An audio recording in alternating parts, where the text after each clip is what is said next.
આ તો મારો નાથ છે, ત્રિલોકનાથ. અને એ નાથને આજે મળવા માટે જો આજે હું તક ચૂકી ગઈ તો ફરી મારા હાથમાં નહીં આવે.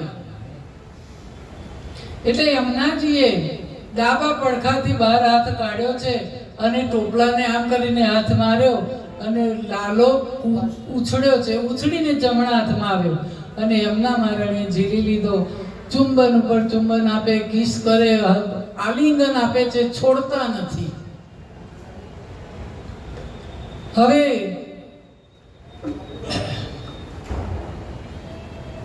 એ વખતે લાલાને એમ થાય કે ભલે તમે મને આટલું ચુંબન આપો, તમને આટલું વાલ છે, પણ જો અહીંયા થતા થતા હમણાં સવાર પડી જશે તો મારા પિતાજી પાછું મને મૂકીને પાછું આવવાનું છે. એટલે ભગવાને કહ્યું કે માં કહેતા હતા એ અમને આજે મને છોડી દો. પણ હું તમને કેમ છોડી શકું? તો કે હું તમે વચન મને આપો. યમુનાજી કહે છે કે મને વચન આપો તો હું તમને છોડી દઉં. શું વચન? કે જ્યારે જ્યારે તમે ગોકુળમાં તમે કોઈ પણ લીલા કરો ને તો મારા યમુનાજીના તટ ઉપર આવીને કરજો. એટલે બધી જ લીલા તમે જો, રાસ પણ ત્યાં થયો, ગોપીઓના ચીર ચોર્યા છે તે પણ યમુના કિનારે, મોરલીનો સૂર છેડે છે તો પણ યમુના કિનારે, અને યમુના જળમાં કૂદી અને નાગ દમન કરે છે તે પણ, ગેડી દડો રમે તો પણ યમુના કિનારે, અને મહી માખણ લૂંટીને ગોવાળમાં બધાને ભેગા કરીને જ્યાં માખણ લૂંટાવીને પણ તે પણ યમુના કિનારે. ભગવાને કહ્યું વચન આપું છું બધું જ હું અહીંયા જ કરીશ. અને ત્યારે યમુનાજીને એમ થાય કે હું પણ તારી પાસે વચન માંગી લઉં. યમુનાજીએ વચન માંગ્યું છે, પ્રભુએ વચન માંગ્યું. યમુનાજીએ તો માંગ્યું, પ્રભુએ આપ્યું. પ્રભુએ શું વચન માંગ્યું કે હે યમુનાજી, તમારા વચનનું તો હું પાલન કરીશ, પણ મારા વચનનું પાલન તમારે કરવું પડશે. બોલો, તમારે મને આદેશ આપવાનો, મને પૂછવાનું જ ના હોય તો હું વચન આપું છું. અને તમે વચન મને આપી દો કે જ્યારે જ્યારે, કારણ કે આ પૃથ્વી પર હું માનવ અવતાર ધારણ કરીને આવે છું, જ્યારે જેમ માનવને એના કર્મ પૂરા થાય, એના શ્વાસ પૂરા થાય ને અહીંયાથી જવાનું થાય, ત્યારે મારે પણ એક દિવસ મારે જવાનું છે ગૌલોકમાં. અને ત્યારે મારે કોઈ ચિંતા નથી, ફક્ત ને ફક્ત મારી રાધાની ચિંતા.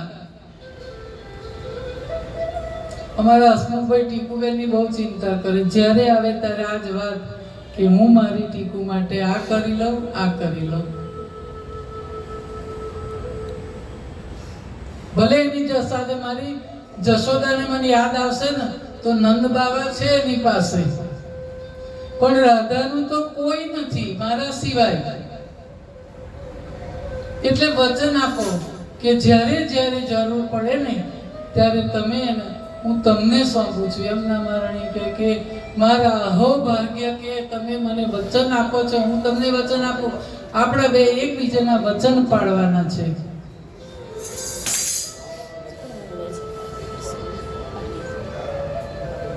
અને હે યમુને, વિયોગના એક કાળમાં એક માત્ર તમારા ભરોસે છોડીને જવાનો છું. જીવનભર તમે જ એનો આશ્રય સ્થાન અને આધાર સ્થાન છો. ગદગદ કંઠે યમુનાજી બોલ્યા છે, પ્રભુ મારું એવું અહોભાગ્ય કેવું કે કૃષ્ણ અવતારમાં હું આપને કામ આવી છું. તમે રાધાની કોઈ ચિંતા ના કરશો. અને આ રીતે કળિયુગની કરી કલ્પના, ચિંતિત છે અવિનાશ. રાધા ભક્તિનો વધે મહિમા, એ જ અભિલાષ. પટરાણી નારદ ઉરે, પ્રગટ્યો હર્ષો ઉલ્લાસ.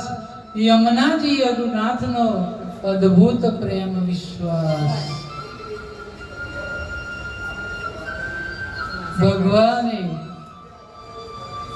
આ અવતારની અવધિમાં ક્યારે પણ કોઈને નહોતું કહ્યું એવું ગૂઢ રહસ્ય દેવર્ષિ નારદજીની ઉપસ્થિતિમાં રૂક્ષ્મણીને કહ્યું છે કે આ રીતે અમે રાધા કોણ છે અમે તમને સમજાવવા માંગીએ છીએ. ત્યારે